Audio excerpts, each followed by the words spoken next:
Naglalang. Ayan si Papa. Waog to pa.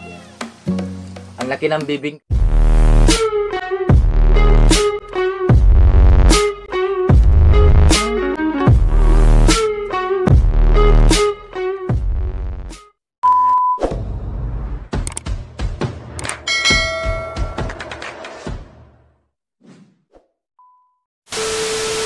Hello mga karoder, maayong buntag sa inyong tanan. Yan, andito ako sa bahay na tulog. Kape muna kami mga karoder. Kape kasi merong bibingka na binili kahapon ni Papa. Yan, ang kulit nila budlat. Si budlat, yan si Pukpuk. Hello Puk, good morning Puk. Kulit-kulit. Gusto talaga nilang pumapasok doon sa loob. Ay, pasod lang sa guma. So, tayo sa kusina kasi magkape muna kami mga karoder. Yung dala ni Mama ay bibingka. So, magkape kami ngayon. Yan yung aming yung aming pangpari sa kape ay bibingka. Bibingka mga karoder. Bibingka. Yan. Ang laki ng bibingka, no? 'Di ba? Yung ibang bibingka ay maliit lang. Yan.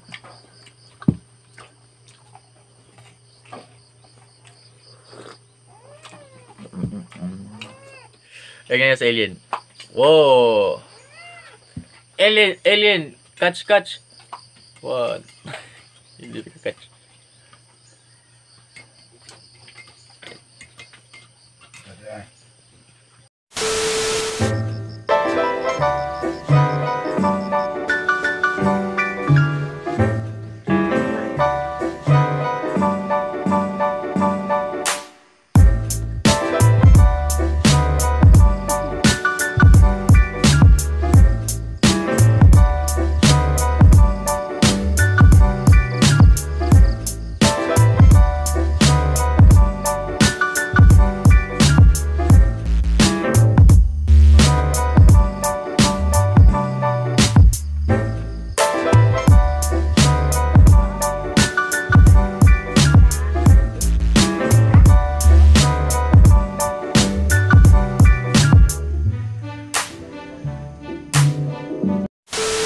Ayun mga karoder, natapos na kaming magpainit. Yung aming paris ng aming kapino ay bibingka. So ayan, meron akong kasama dito mga karoder, ang pinakagwapong bata dito, yung aking pinakagwapong pinsan. Hi mga karoder. Hi karoder. So nag-aabang sila ka Papa. Si Papa kasi ay nagkuha ng tuba. Yun Iinom kami mamaya pag nakakakuha na ng tuba si Papa. Ayan si Papa, kuha og tuba. Yan, may laman na yan ang galon mga karoder. Meron na yung laman kasi kanina, pagtingin ko dyan kanina, daming tuba. Lamay sa ang coconut juice ko. Coconut. Oh, coconut juice. Yan. Ayan, dito naman sa sa malapit sa bahay. Unahag sa kaning usapa. Yan. Kikita nyo yan. Meron na siyang lamang tuba. Gabi-gabi. Smile sa nin. Yan. So ayan. Ihingi tayo kapapa ng tuba. Yan. Nag-aabang na Nag-aabang na ng tuba. Puro tawa si ninyo yung ang pinsan. Yun nakikita niyo yan mga karoder. Yan, meron ng tuba. Kaya yan yung kunin ni Papa.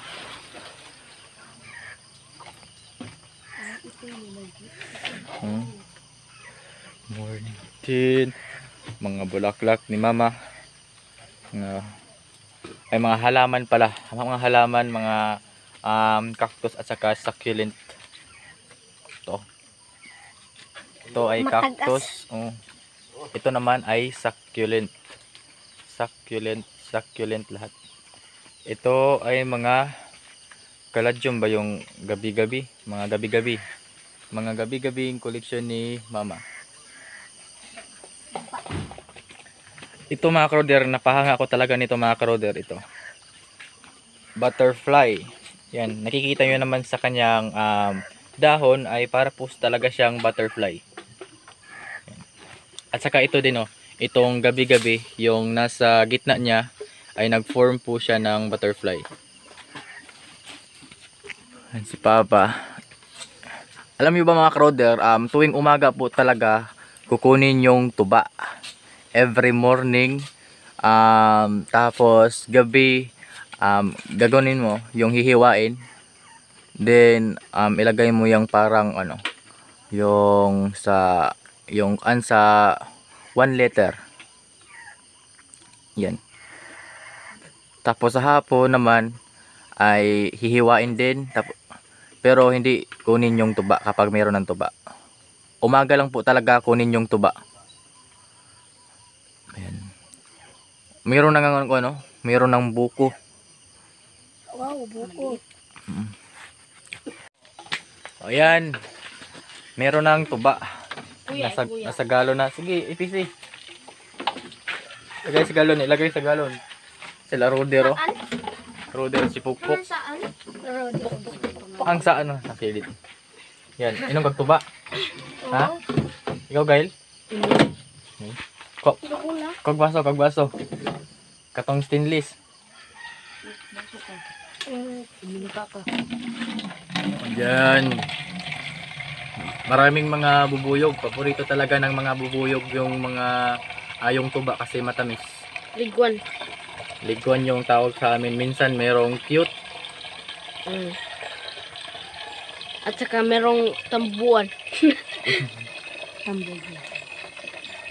Kil. Sige. Sobrang tamis yan mga karoder. Kasi bagong-bago pa. Tapos kapag umaga po talaga matamis po yung tuba. Pag hapon na medyo hindi na siya masyadong matamis. Medyo pait o maasim na.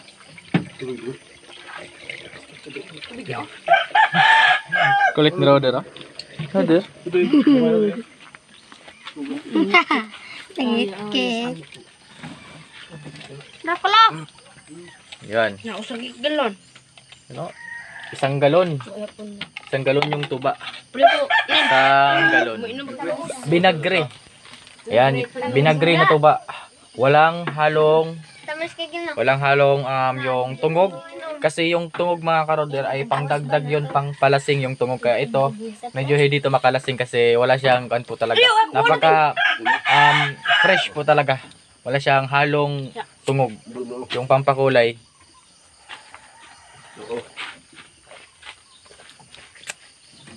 Tamis. Oh, yan. Nagpakain na kami sa baka. Baka.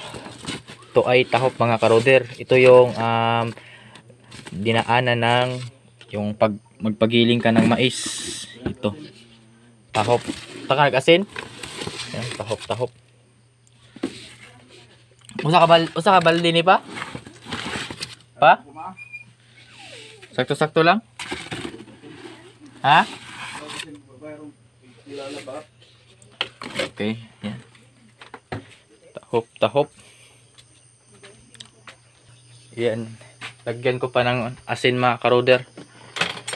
Para talaga gustong-gusto ng baka kasi yung medyo maalat. Ayun, asin. So yan, pwede na to ipakain sa baka. Lalagyan pa to ng tubig mga karoder.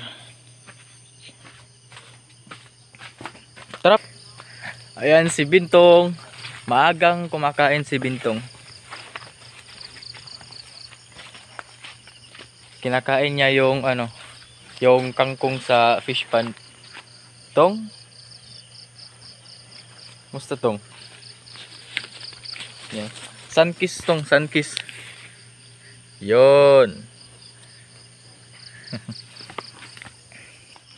Tapos kukuha ng tubig dito sa ilog.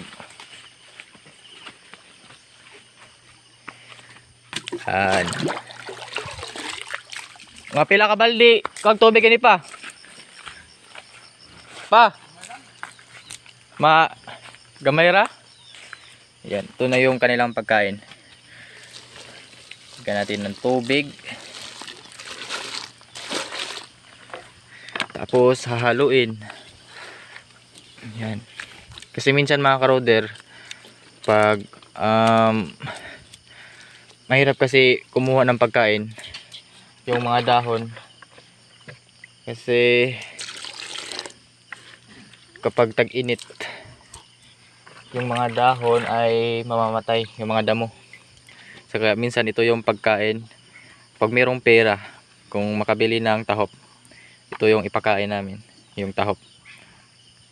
Pero nag-aabang na sila, yung dalawang baka. Ayan, kumakain na. Ikaw ma. Nog. Ayaw pa kumain yung isang baka.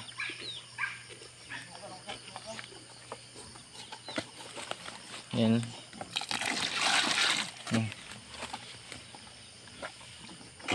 Kumakain na sila.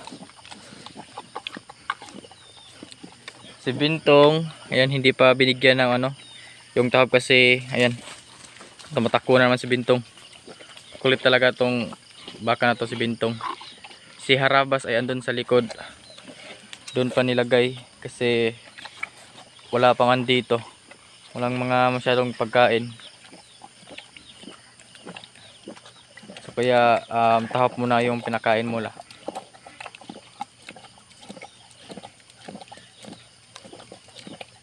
Lakas kumain, no?